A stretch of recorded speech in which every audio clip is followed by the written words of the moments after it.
especially to our teacher under of this subject, Ma'am Gabriela Marie A. Tarantia. A pleasant morning to you, Ma'am. And also to my classmates, a pleasant morning to all.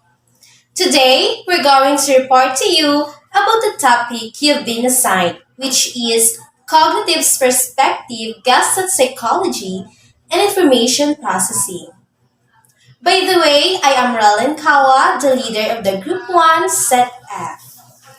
As I started to talk about Gestalt psychology in further explanation, I just want to ask you what Gestalt psychology mean or what is Gestalt psychology mean in simple words. As I read about Gestalt psychology and try to understand it, Gestalt psychology is a school of thought that looks at the human mind and behavior as a whole. When trying to make sense of the world around us, Gestalt suggests that we do not simply focus on every small component. Instead, our minds tend to perceive objects as part of a greater whole and as elements of a more complex system. Now, what does Gestalt mean? Anyone can answer it? Okay.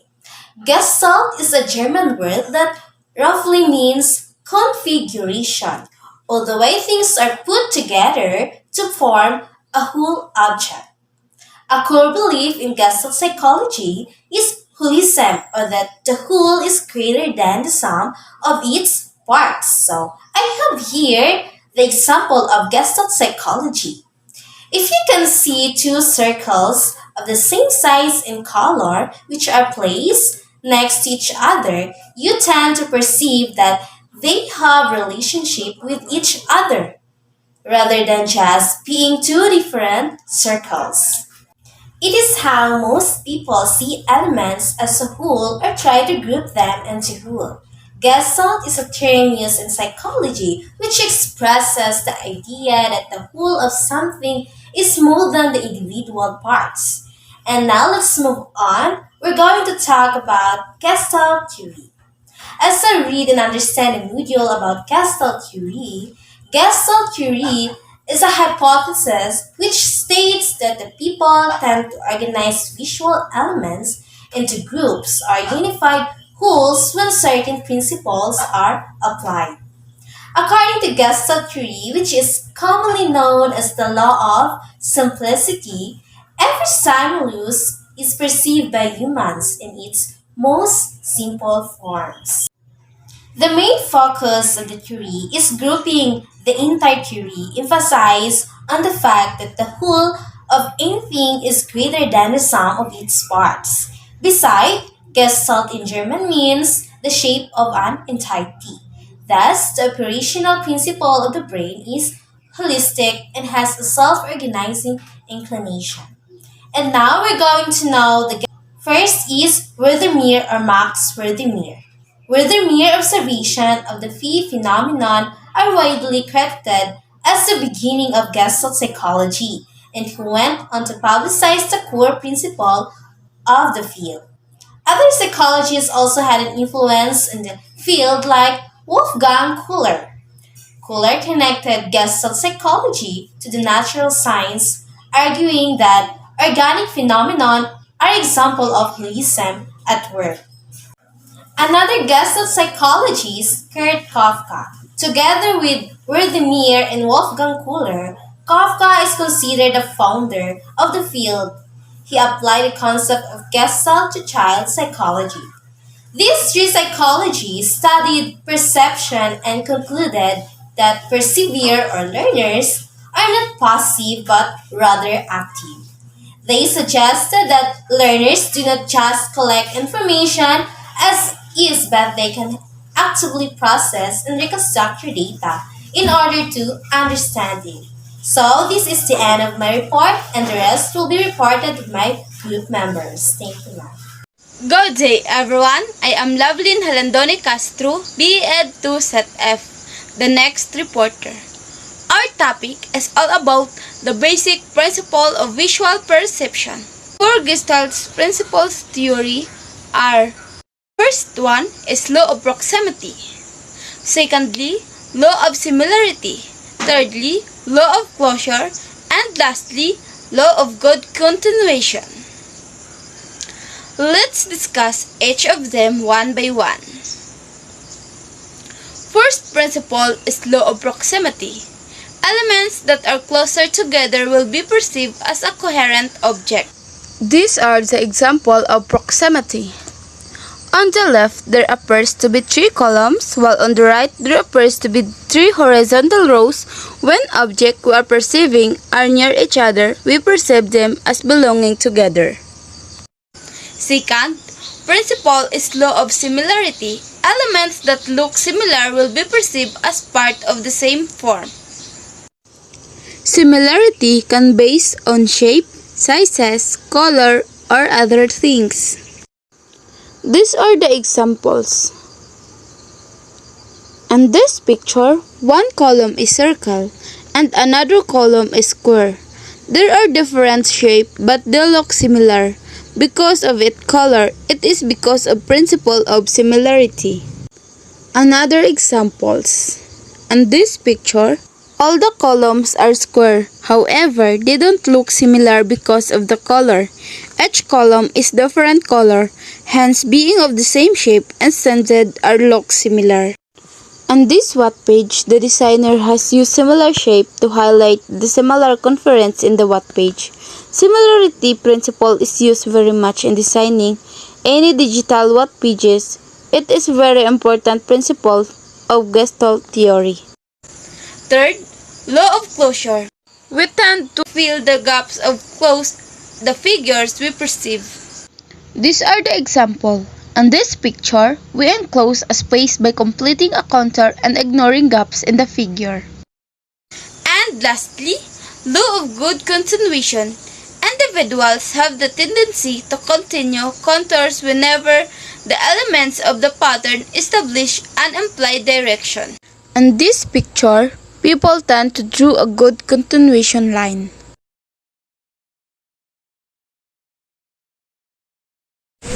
Hi, I'm Jericho V. Arreglado, BE Ed 2, Set F. Law of good pregnance. The law of pregnance is sometimes referred to as the law of good figure or the law of simplicity. This law holds that when you're presented with a set of ambiguous or complex objects, your brain will make them appear as simple as possible. The word of pregnance is a German term meaning good figure. Examples of the law of pregnance in art. A great example of law of pregnance being used in art is the painting here by Salvador Dali, where he creates an illusion of a lion and a rat. As you can see in the picture, there was a lion, but if you twist it upside down, you can see an image of a rat. The law of figure/ground. The law of figure states that we can distinguish an object from background. This rule shows that when we look at the design, we perceive the figure from the ground distinctly. The contrast between the figure and the ground. The figure-ground principle states that people instinctively perceive objects as either being in the foreground or the background. They either stand out prominently in the front or recede into the back. I am Mark C. Ayong, BEd 2, Set F. I am a next reporter, and our topic is about color insight learning. Gestalt psychology adheres to idea and learning taking place by discover or insight. The idea of insight learning was first developed by the Wolfgang Kohler, in which the described experiment with apes, where the apes could use the boxes and sticks as tools to solve the problem. In the box problem, a banana is attached to the top of the chimpanzee's cage. The banana is out the reach but can be reached by the climbing on the jumping from a box. Kohler also gave the apes stick which they used to take the food into the cage. Sultan Koller's very intelligent apes was able to master and two-stick problem by inserting the one stick into the end of the others in the order reach the food. In each this problem, the important aspect of the learning was not a reinforcement but the coordination of thinking to create the new organization of materials. Colors refers to the behavior or insight discovered the learning. Color is proposed by the view the insight that follow from the characteristic of the object under the consideration. His theory suggested that learning could or individual perceives the relationship of the elements before him, organize these elements, and comes to the greater understanding of insight. This could occur without reinforcement, and once occurs is no review, training, investigation is necessary. Significantly, insight na not necessarily observed by another person. Thank you. Good day, everyone! Today, I will report to you the Gestalt principles and the teaching processes. We know we already discussed the Gestalt principles and that are not just merely principles of visual drawings and illustration. From the previous discussion, here are the Gestalt principles. Furthermore, aside from what I have discussed recently, Gestalt principles are very useful in preparing and presenting instructional materials, especially in teaching learning processes. I will not discuss this further because this is already reported by my group mates, and I think these are easy enough for you to think of. So let's move on. We're going to know Kurt Lewin's theory, focusing on life space adhere to Gestalt psychology.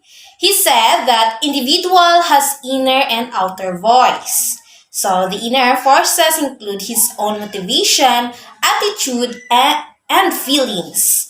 Outer forces include the attitude and behavior of teacher and classmates. All these forces interact and impact on the person's learning.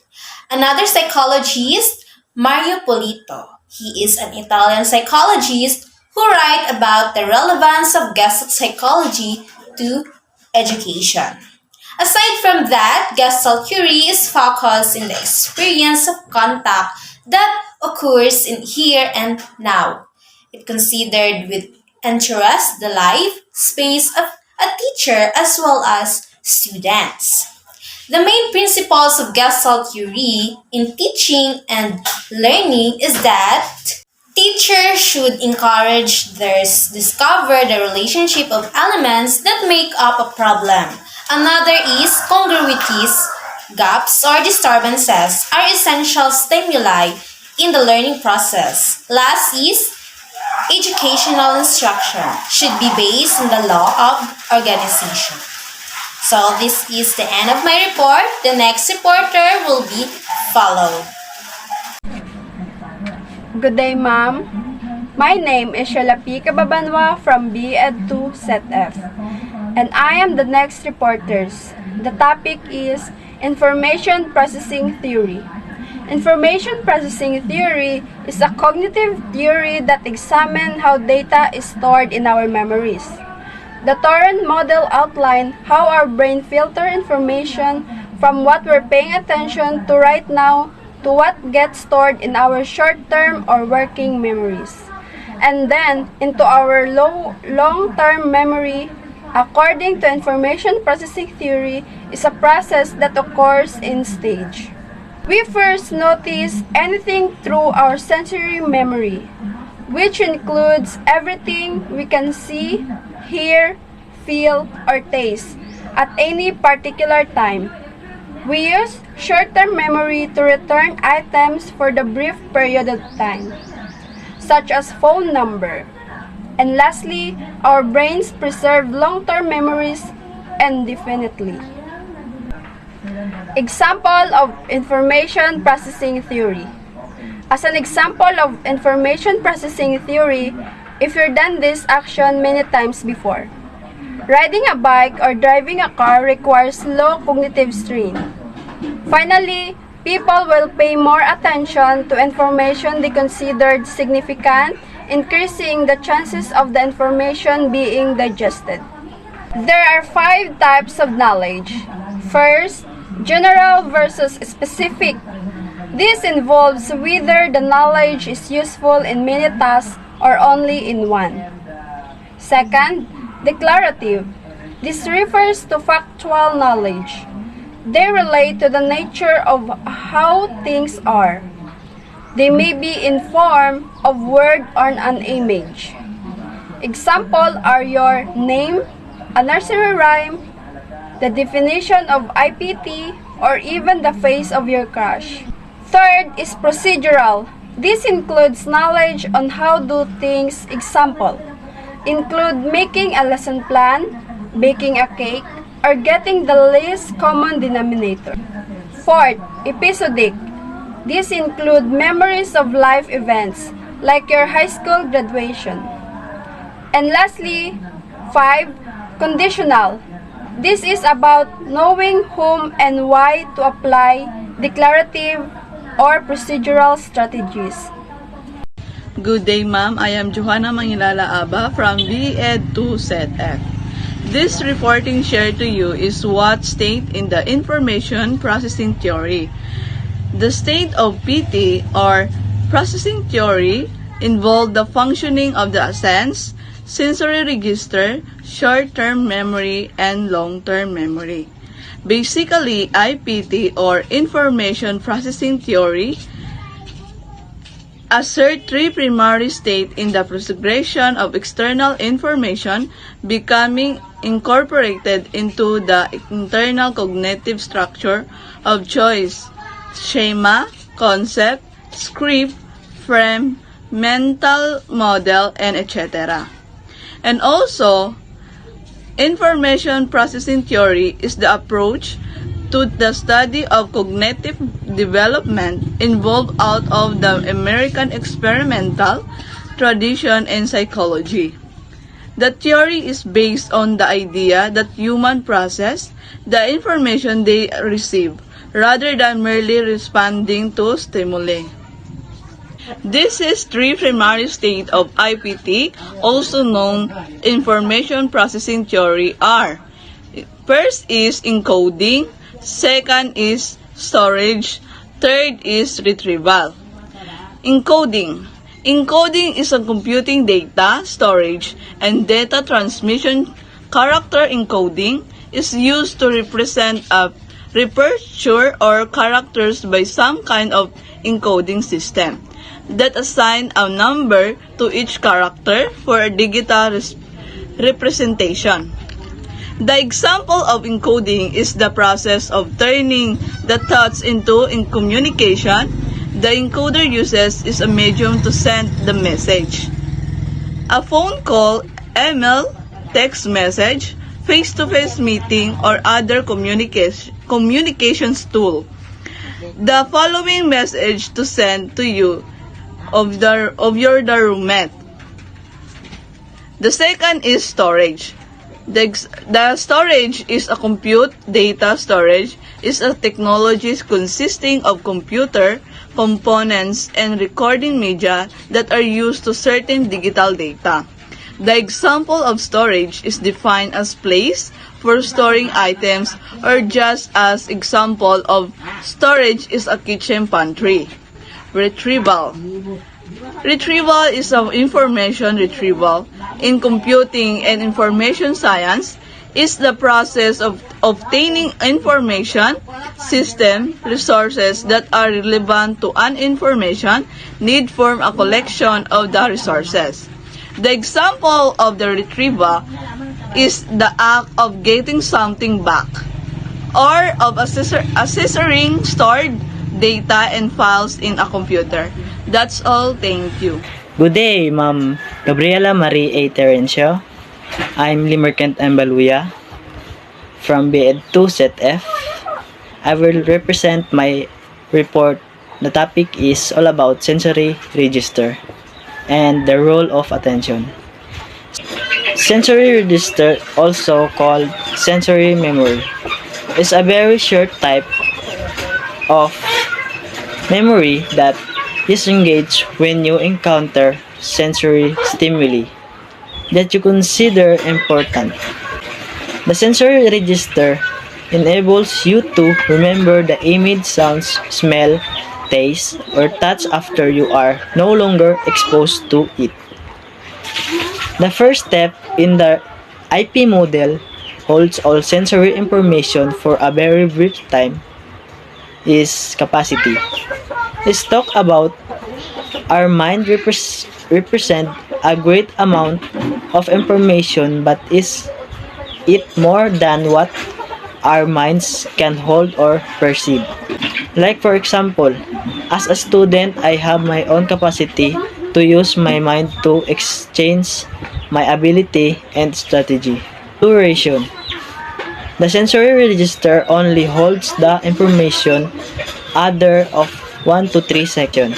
According to Atkinson and Schifrin's multi-store model of memory, the duration of the sensory registered holding information taken directly from the sense has a brief duration of just half a second. The role of attention. To bring information into consciousness, it is necessary that we give attention to it such that we can only perceive and remember later those things that pass throughout attention or gate. To this point, the information is coming in uninterpreted patterns of stimuli. Once it's perceived, we can categorize, judge, interpret, and place meaning to the stimuli. If we fall to perceive, we have no which to recognize that the stimuli was ever encountered. Short-term memory, STM or working memory. Capacity, the STM can only hold 5 to 9 chunks of information. Sometimes it described as 7 plus over negative. It is called a working memory because it is where new information is temporarily placed while it's mentally process the information or until the information is forgot. Explain, the short-term memory is the capacity for holding but not manipulating a small amount of information, inactive, readily available state for a short period of time. For example, short-term memory can be used to remember a phone number that has just been reseated. Good day, my name is Alfredo from EDUC Set F. My report is about executive control processes. The executive control processes involve the executive processor or what is referred to as the metacognitive skills. This is the guide and flow information decision about how to categorize, organize, or interpret information. For the example of processes are intentions, rehearsals, and organizations. Forgetting is the inability to retrieve or access information when needed. There are two ways in which forgetting likely occurs. The first is decay. Decay is information is not attended to and eventually fades away, very prevalent in working memory. Number two, interference. Interference is a new or old information that access to the information to question.